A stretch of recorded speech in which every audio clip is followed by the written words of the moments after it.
Selamat pagi sahabat Alkitab yang terkasih. Marilah kita mengawali hari ini dengan melakukan perenungan akan firman Tuhan. Bacaan Alkitab kita pada hari ini berasal dari kitab 2 Korintus pasal 11 ayat 1-6. Alangkah baiknya jika kamu sabar terhadap kebodohanku yang kecil itu. Memang kamu sabar terhadap aku.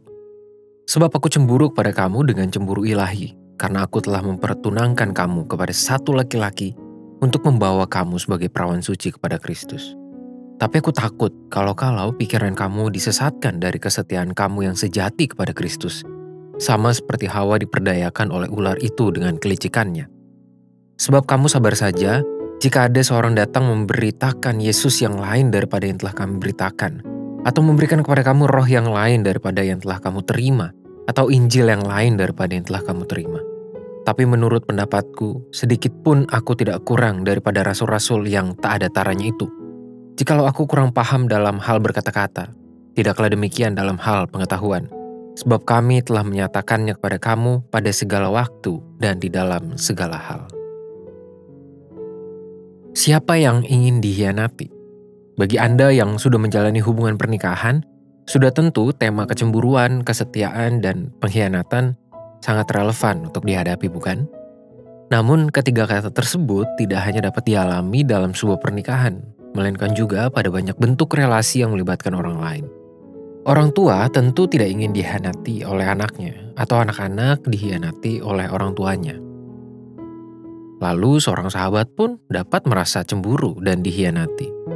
Bahkan di dalam hubungan antar manusia dengan Tuhan, tema kecemburuan, kesetiaan, dan pengkhianatan selalu relevan untuk terus digumuli. Hal ini pula muncul dalam teks Alkitab yang kita baca pada hari ini. Tulisan Paulus ini mungkin terkesan sebagai sebuah pesan curhat atau curahan hatinya kepada jemaat di Korintus. Pada satu sisi memang benarlah demikian, namun perikop ini juga berisikan sebuah pokok teologis yang penting dalam hidup beriman, yaitu perihal kesetiaan. Hal ini terkandung dalam pembahasan tentang topik kecemburuan yang Paulus lakukan terhadap hubungan antara ia dengan jemaat. Kecemburuan itu menjadi dampak yang ditimbulkan dari inkonsistensi jemaat dalam menjalani hubungan bukan secara langsung dengan Paulus melainkan dengan Kristus. Kita perlu mengingat bahwa konteks penulisan ini dilakukan untuk kondisi jemaat yang sedang mengalami riak internal terkait beredarnya pengajaran-pengajaran yang bertentangan dengan pengajaran dari Paulus. Oleh sebab itu, kecemburuan yang dimaksudkan Paulus pada perikop ini tidak sedang menitik beratkan pada dirinya secara personal, melainkan pada sulitnya hati Paulus kalau harus melihat jemaat berpaling dari iman yang sesungguhnya kepada Kristus.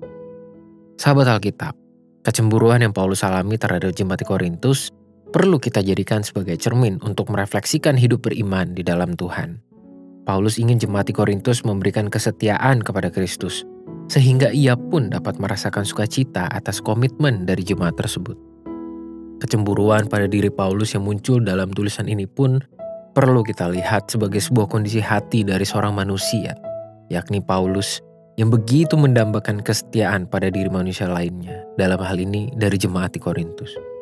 Oleh sebab itu, kita perlu menyadari bahwa menjalani hidup bersama Tuhan berarti perlu memberikan komitmen dalam mempertahankan kesetiaan. Lagi pula, bukankah setiap orang yang berada dalam sebuah hubungan, apapun itu, selalu ingin mengalami kesetiaan, alih-alih dikhianati? Mengapa?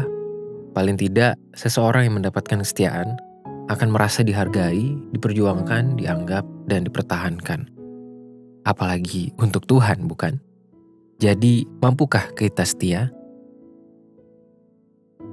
Marilah kita berdoa. Tuhan, tolonglah kami agar menjadi umat yang setia kepada Tuhan, mempertahankan iman kami, selalu menjaga komitmen kami dalam menjalani relasi dengan Tuhan. Dan biarlah kesetiaan itu juga mewujud dalam berbagai bentuk relasi yang kami jalin dengan sesama kami manusia. Tolonglah kami Bapa, hanya dalam nama Tuhan Yesus kami berdoa. Amin.